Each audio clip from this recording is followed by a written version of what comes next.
Bom dia,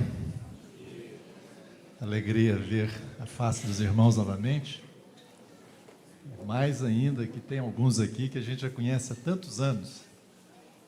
O Josino veio falar comigo e estávamos lembrando de 97, ele estava me falando de uma música que Deus deu para ele em 97, quando tivemos a conferência. Já se passaram muitos anos, mas é alegria para mim perceber que vocês têm perseverado no Senhor esse tempo. Louvado seja o nome do Senhor por isso. A bênção muito grande podermos continuar nessa jornada e na caminhada com o Senhor. Por tantos anos, o Senhor é quem tem nos guardado. Se dependêssemos de nós, da nossa força, já teríamos ficado pelo caminho, mas o Senhor é quem nos socorre. Louvado seja o nome do Senhor.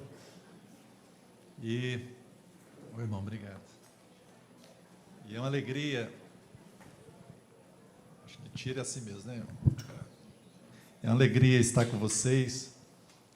E o irmão Lincoln me convidou para poder compartilhar alguma coisa com vocês, e ele disse que vocês estão começando a estudar os fundamentos da fé, e ele disse que hoje seria algo em relação à queda, mas também à nossa salvação. E eu quero compartilhar algo muito, muito, muito especial ao meu coração para vocês a respeito da salvação, das provisões do Senhor para nós, naquilo que Ele fez por nós em Cristo ali na cruz. E eu espero que, ao terminarmos essa meditação dessa manhã, você esteja muito, muito radiante com aquilo que Deus vai falar com você. Aliás, você crê que Deus fala com você? As minhas ovelhas, disse o Senhor Jesus, o que elas fazem? Ouvem a minha voz. Se você é ovelha de Jesus, então, você vai ouvir a voz do Senhor hoje. É maravilhoso que, quando participamos do pão, nós lembramos do amor incondicional do Senhor. O amor que não dá para explicar, não tem palavras. Um amor infinito por nós, um amor imensurável. Não há nada que você e eu possamos fazer para aumentar o amor de Deus por nós. E também, de forma maravilhosa, é que não há nada que você possa fazer que vá diminuir o amor de Deus por você. Nada, absolutamente nada. Nem os seus pecados. Sim, às vezes vamos entristecer o Senhor, mas o amor dele é incondicional. Aleluia. Amém. Às vezes, quando participamos da ceia, ficamos como que sem palavras. Eu, pelo menos, fico sem palavras. E o desejo é só de prostrar e adorar ao Senhor. Que tremendo é isso.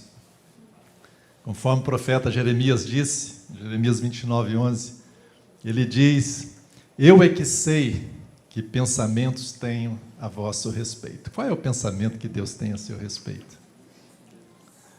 Pensamentos de paz. Aleluia. Pensamentos de paz e não de mal, para vos dar o fim que desejais. Eu espero que você esteja desejando muitas coisas boas de Deus, porque Ele quer te dar. O Senhor quer te dar. Ele quer encher as suas mãos de bênçãos, e nessa manhã também, aqui e agora. É sempre agora, irmãos, não é amanhã. Hoje, se ouvirdes a voz dele, é sempre hoje, agora. Que Deus possa falar aos nossos corações. Eu tenho aprendido algo de uns anos para cá, que tem me ajudado muito na minha fé, na minha caminhada, e também a ver, muitas vezes, a manifestação do poder de Deus, a realização das coisas de Deus, que é algo muito simples e que eu tenho exercitado, que é proclamar a palavra de Deus, declarar a palavra de Deus. Nós podemos alinhar-nos à palavra de Deus, e é a palavra de Deus que realiza as coisas. E quando a palavra de Deus, ela é dada, Deus disse que ela vai fazer aquilo que foi designada para fazer. E quando você declara a palavra de Deus, você se alinha a ela, você está manifestando aquilo que a palavra de Deus vai fazer. Então isso tem me ajudado bastante. Eu queria convidar vocês a proclamar comigo, a declarar E eu separei uns versos aqui e o nosso irmão leu aqui. Eu gosto disso porque é testemunho de dois, né? Espírito Santo. Está em Tito, capítulo 2, versículo 11 a 14. Nosso irmão já leu, mas eu queria que você, junto comigo, pudéssemos proclamar essa palavra. E você proclame de todo o seu coração. É uma declaração que nós fazemos, né? Nós confirmamos, nós alinhamos, dizemos e confessamos essa palavra, que essa palavra é verdadeira. Quero te convidar a ficar em pé para proclamarmos juntos essa palavra. Eu vou ler na versão Almeida, Revista e Atualizada. E se você tem essa mesma versão, você vai lendo junto comigo, ou então repete, né, junto comigo. Tito 2, 11 a 14. Está pronto aí? Vamos lá? Porquanto a graça de Deus se manifestou salvadora a todos os homens, educando-nos para que, renegadas a impiedade e as paixões mundanas, vivamos no presente século, sensata, justa e piedosamente, aguardando a bendita esperança e a manifestação da glória do nosso grande Deus e Salvador Cristo Jesus, o qual a si mesmo se deu por nós, a fim de remir-nos de toda iniquidade e purificar para si mesmo um povo exclusivamente seu, zeloso de boas obras. Aleluia! Que salvação maravilhosa. Pode sentar, irmãos. Que salvação tremenda que Deus nos deu pela sua graça. É graça de Deus. O homem caiu, o pecado entrou na raça humana e com o pecado a morte. E todas as consequências ruins, todo esse caos que nós vemos no mundo é consequência do pecado. Toda maldade, toda violência, toda enfermidade, todo mal foi por causa da queda. Deus não criou o homem para viver nessa situação. Mas louvado seja o nome do Senhor, Ele nos amou com amor eterno e Ele vai nos levar de volta para o seu propósito original. Mas não tem outro caminho a não ser em Cristo. Não há outra alternativa para o Pai a não ser no seu Filho. Ah, queridos irmãos, que tremendo é a salvação em Deus. Que tremendo. Olha, eu chamo isso o drama de Deus, o dilema do Senhor. A sua justiça condena você por causa dos seus pecados, mas o amor de Deus quer salvar você. Aleluia. Amém.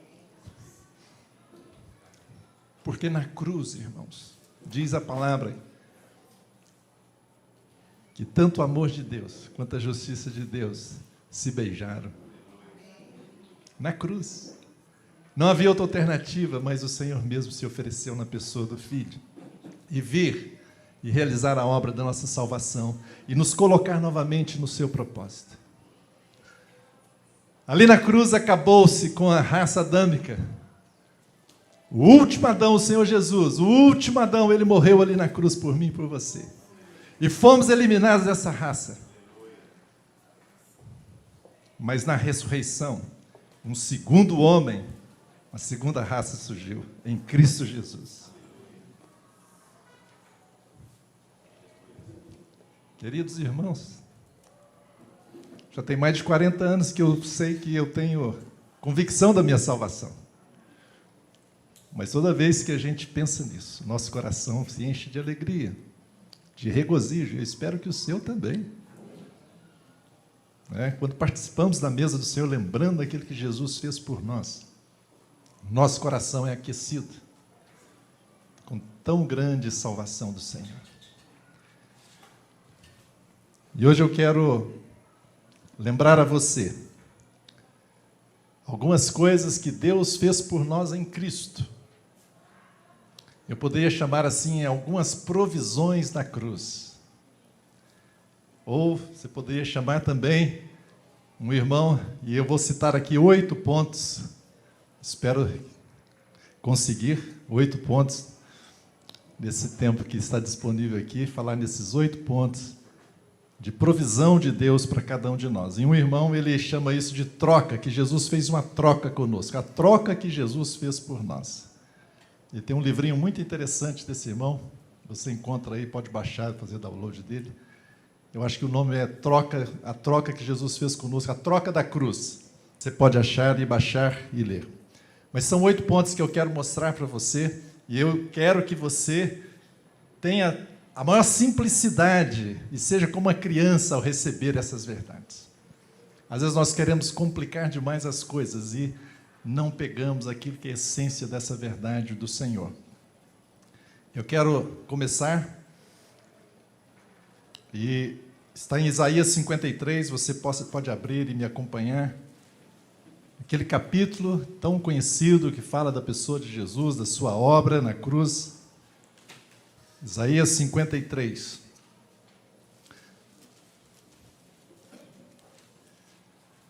Deixe-me ler primeiro o versículo 6, que diz: todos nós andávamos desgarrados como ovelhas, cada um se desviava pelo caminho, mas o Senhor fez cair sobre ele a iniquidade de nós todos.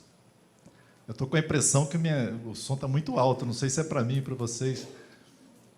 Se tiverem alto aí, eu peço para os irmãos que dêem uma reduzida.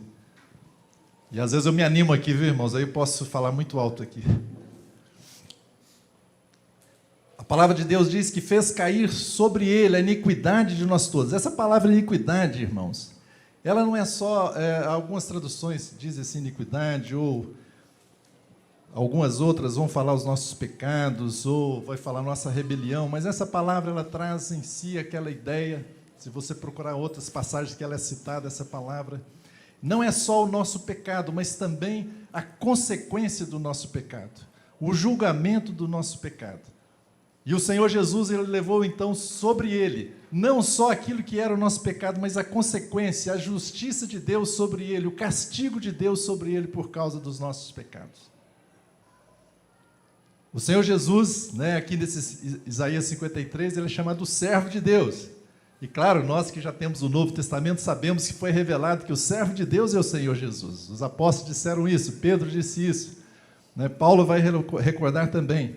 E ali na cruz, o que aconteceu na realidade, irmãos? Todo o mal que era destinado a nós, preste bem atenção nisso. Eu quero ser bem didático e até mesmo um pouco infantil. O Senhor Jesus disse, se não nos fizermos como crianças, não vamos herdar certas coisas do reino de Deus. Mas todo o mal que era nosso, irmãos, o Senhor Jesus recebeu ali na cruz. Para quê? Para que você recebesse toda a bênção que era dele. Todo o mal, a sua iniquidade e a consequência dela foram levadas por Jesus e caíram sobre ele, para que você pudesse receber a bênção do Senhor. Seria impossível você ser abençoado. Seria impossível você receber alguma coisa de Deus se o Senhor não tivesse feito essa troca com você. Este é o amor de Deus, o amor do Filho de Deus. Versículo 4 e 5. Nesse mesmo capítulo de Isaías diz assim: certamente Ele tomou sobre si as nossas enfermidades e as nossas dores levou sobre si. E nós o reputávamos por aflito, ferido de Deus e oprimido. Mas ele foi traspassado pelas nossas transgressões e moído pelas nossas iniquidades. O castigo que nos traz a paz estava sobre ele, e pelas suas pisaduras fomos sarados. Primeiro benefício da cruz, primeira provisão que o Senhor fez por nós, é que Jesus foi punido para que fôssemos perdoados. O castigo que nos traz a paz estava sobre quem? Sobre ele, sobre o Senhor Jesus. Queridos irmãos, o castigo que era seu foi colocado sobre o Senhor Jesus. E por causa desse castigo sobre ele, você recebeu o perdão. Este é o primeiro grande benefício. Paulo vai nos dizer em Romanos 5:1, justificados, pois, mediante a fé, temos o quê? Paz com Deus. O castigo que nos traz a paz estava sobre ele. Louvado seja o Senhor. Esta foi a primeira bênção que nós recebemos ali na cruz. E aí, muitos de nós, na nossa caminhada com o Senhor, nós paramos aqui nessa primeira. Achamos que salvação é apenas perdão de pecados. Mas isso é muito, muito, muito pouco para aquilo que Deus tem. Deus nos dá muito mais. Muito mais que uma nova vida, muito mais que o novo nascimento. Na realidade, nos dá o novo nascimento para iniciarmos, para experimentarmos grandes coisas que Deus tem para nós, inúmeras bênçãos. Na realidade, Paulo até diz, né, que fomos abençoados com o quê? Com algumas bênçãos? Com toda sorte de bênçãos. Aleluia. Você é abençoado, você sabe disso? Você é abençoada, minha irmã. Às vezes você pode se sentir desprezado ou desprezado, rejeitado, e nós vamos ver aqui que Jesus também tem provisão para nós, para essa questão do desprezo, da vergonha, mas você é abençoado de Deus. Então essa é a primeira verdade, a primeira provisão. Jesus foi punido para que fôssemos perdoados. Você pode confessar isso comigo? Fale na primeira pessoa, diga: Jesus foi castigado para que eu pudesse ser perdoado. Diga isso aí, confesse. Jesus foi castigado para que eu pudesse ser perdoado. Queridos irmãos, é importante que você confesse. Jesus, ele é o nosso apóstolo e sumo sacerdote de quê? Da nossa confissão. Confesse a verdade da palavra de Deus. Isso vai trazer fé ao seu coração. E o segundo ponto que diz aqui nesse versículo 4 e 5, diz aqui que ele levou sobre si as nossas enfermidades e as nossas dores, levou sobre si. E no final aqui do versículo 5 diz: e pelas suas pisaduras fomos sanados. Essa verdade tem sido escondida por muitos e muitos anos, e ainda até hoje muitos escondem essa verdade, que essa cura aqui, muitos dizem que ela é apenas espiritual, mas não é isso que Mateus, pelo Espírito Santo, vai dizer. Mateus capítulo 8, versículo 16 e 17 diz assim: chegada a tarde, trouxeram-lhe muitos endemoniados, e ele meramente com a palavra expeliu os espíritos e curou todos os que estavam doentes, para que se cumprisse o que fora dito por intermédio do profeta Isaías. Ele mesmo tomou as nossas enfermidades e carregou com as nossas doenças. O profeta Isaías estava se referindo à doença física ou espiritual, irmãos? Por essa palavra de Mateus. Oi? Física, está claro. Não tenha dúvida mais a partir de hoje, meu irmão e minha irmã. Não tenha dúvida. Por 30 anos eu fiquei muito limitado com essa verdade, porque eu li, aliás, um irmão que eu reputo muito e gosto muito dele, me ajudou muito na minha fé. Ele já partiu para o Senhor no século passado, né? Mas então ele dizia: você está vendo? Isso aconteceu antes da cruz, então não está incluído na obra de Jesus. Por isso a cura é limitada. Meus irmãos, se formos seguir essa lógica, Jesus também perdoou pecados antes de ir para a cruz, ou não perdoou? Ele disse para alguns o quê? Os teus pecados, para que você saiba que o Filho do Homem tem autoridade na terra para perdoar pecados. Pega o teu leito e anda. Jesus fez isso antes ou depois da cruz? Mas por que ele podia perdoar antes da cruz, irmãos? Por quê? Porque ele iria pagar o preço. Mas mais ainda, aos olhos de Deus, a obra de Jesus é eterna. E o sangue de Jesus foi conhecido, foi lá há 2000 anos atrás, irmãos? Quando?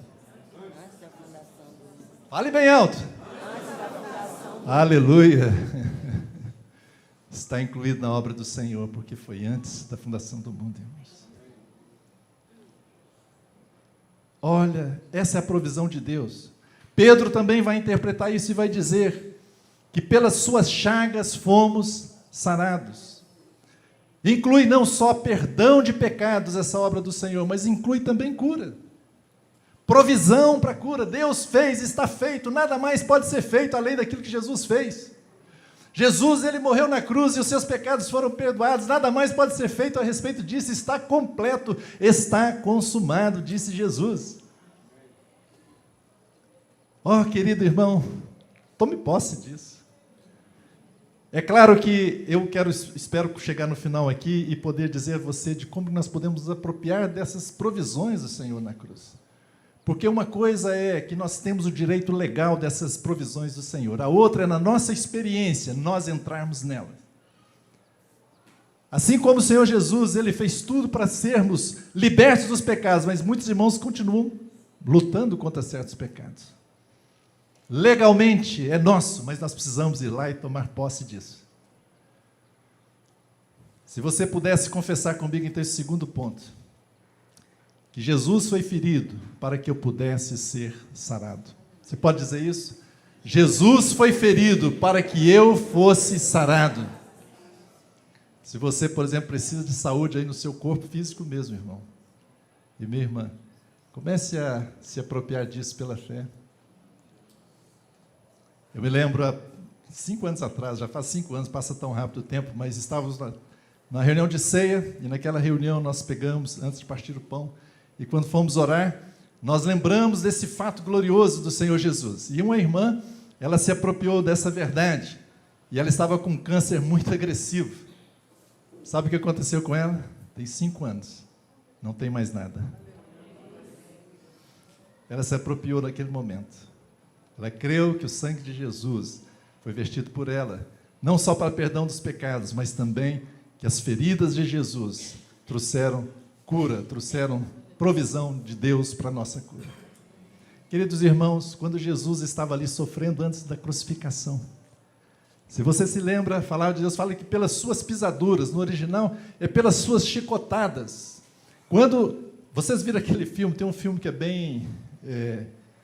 como é que eu chamo assim, bem chocante, né? Da morte de Jesus. Mel Gibson, eu lembrei, estava esquecendo o nome do Mel Gibson. Mas era isso, o que acontecia ali? Eles pegavam aquelas chicotes com ferros nas pontas e colocavam a pessoa nua e começava do alto das suas costas, descia. Quando olhava para ele, era uma ferida só. E então ali está dizendo que por essas feridas, por essas pisaduras, o Senhor proveu para nós cura. Creia, irmãos. Declare isso. Se aproprie disso no nome de Jesus.